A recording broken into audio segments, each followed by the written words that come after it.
Hello and welcome to my Brave New World series. I'm now at cycle 150 and I'm kind of done with all the early and mid-game solutions, meaning this is where I start to look at long-term solution. It took a bit longer than I expected it to, and I think mostly that was due to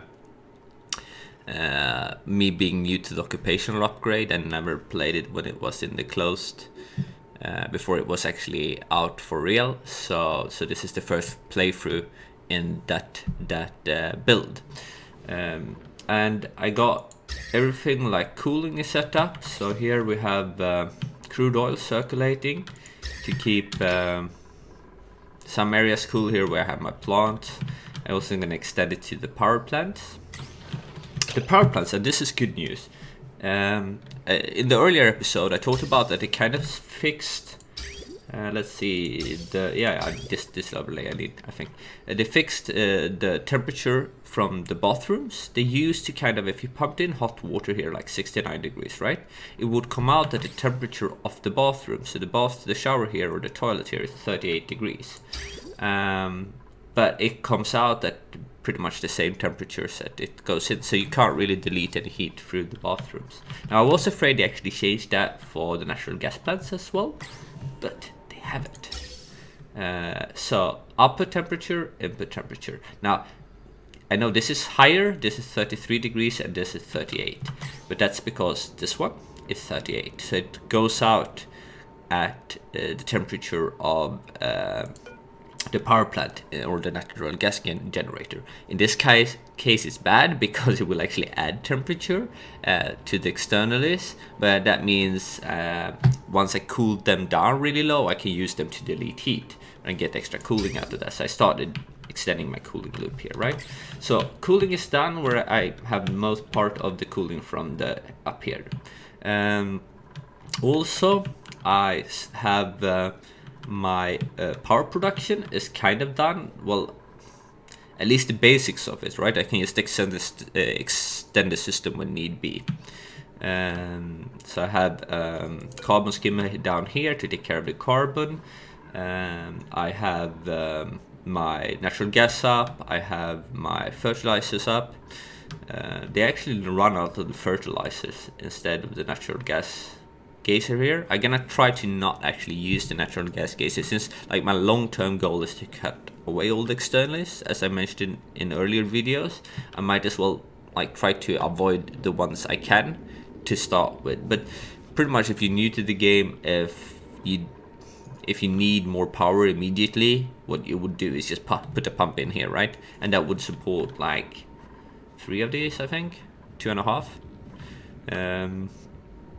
Now you would still end up doing the same here, I guess, to be able to extend your power production.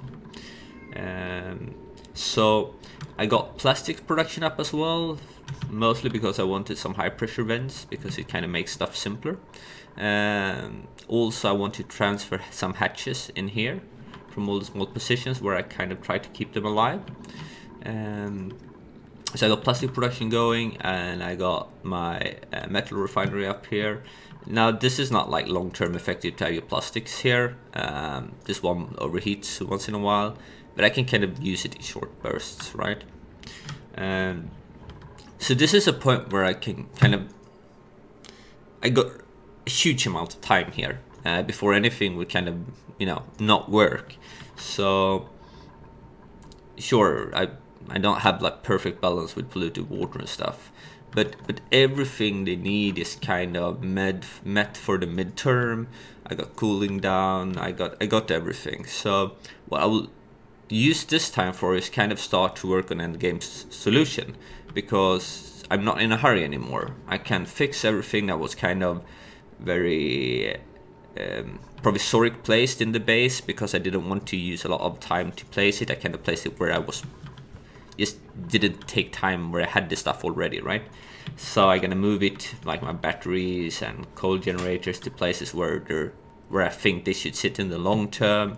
Maybe find a better way to both keep this one cool and be able to use it more often. Start to put the hatches in here, because this is long term. I'm gonna use it for 2 things, right? Fertilizer and I want to automate that, so I probably want to make one of those shipping systems. And I also want to use this one for coal, so I can automate energy production with my coal. So this would pretty much do a lot of different things, right? It will produce natural gas from a power plants, it will produce coal for coal plants, and it will produce fertilizers. So this is a wonder machine. The fertilizer synthesizer, it gives you so much in combination with hatches in here. So I can extend this room and put hatches in here. I also have to kind of get the farm station up. I don't exactly know the amount of food needed for the amount of duplicants I have, especially if you can get it more effective with a farm station. But I guess I'll try to experiment how to do it in an as effective way as possible, right? This is also a point where you could, for example, take on a lot more duplicants. You start scaling stuff up, oxygen production, make a few more bedrooms, more toilets if needed.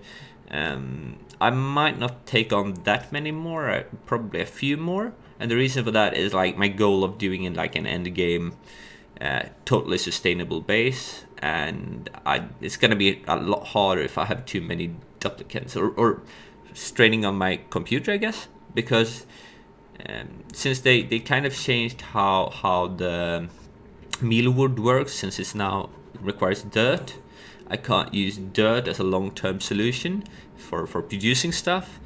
So the only thing I think actually is a way to kind of get a lot of extra of something for free is morbs. They produce polluted oxygen, and that I can turn into whatever I need in different ways.